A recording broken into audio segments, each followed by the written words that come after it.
The following photographs were taken November 25th, 8:35 p.m. near Underground Atlanta at a Michael Brown rally. The shooting of Michael Brown, however, occurred August 9th, 2014 in Ferguson, Missouri, a suburb of St. Louis.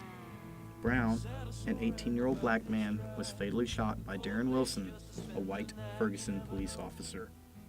The disputed circumstances of the shooting and the resultant protests and civil unrest received considerable attention in the U.S. and abroad, and have sparked debate about law enforcement's relationship with African Americans and police use of force doctrine. Brown and his friend Dorian Johnson were walking down the middle of the street when Wilson drove up and told them to move to the sidewalk. An altercation ensued with Brown and Wilson struggling through the window of the police vehicle until Wilson's gun was fired. Brown and Johnson then fled in different directions, with Wilson in pursuit of Brown, Wilson eventually firing several more times.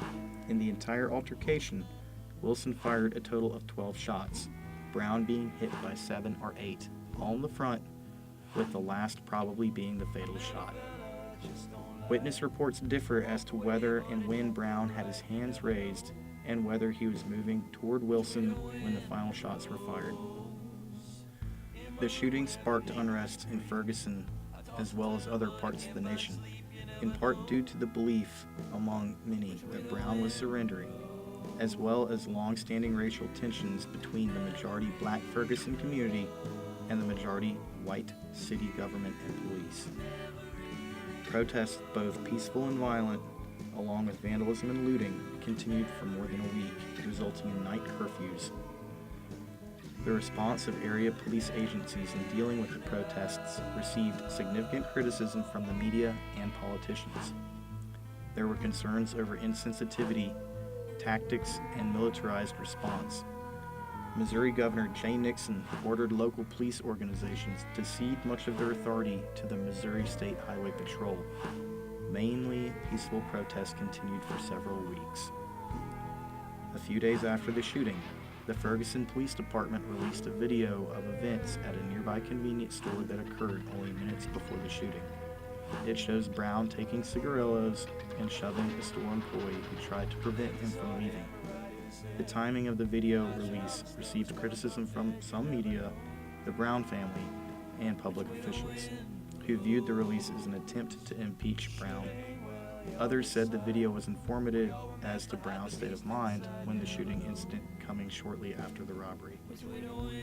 The events surrounding the shooting were investigated by a county grand jury. In a press conference on November 24, 2014, Robert P. McCullough, the prosecuting attorney for St. Louis County, Missouri, announced that the jury had decided not to indict Darren Wilson for his actions. Some legal analysts raised concern over McCullough's approach, feeling that this process could have influenced the grand jury to decide not to indict. Other commentators have pointed out that it was not unusual in a police-involved shooting case for a prosecutor to lay out all the evidence and not ask a grand jury for a specific criminal charge. In September 2014, Eric Holder, U.S. Attorney General, launched a federal investigation of the Missouri City's police force to examine whether officers routinely engaged in racial profiling or showed patterns of excessive force.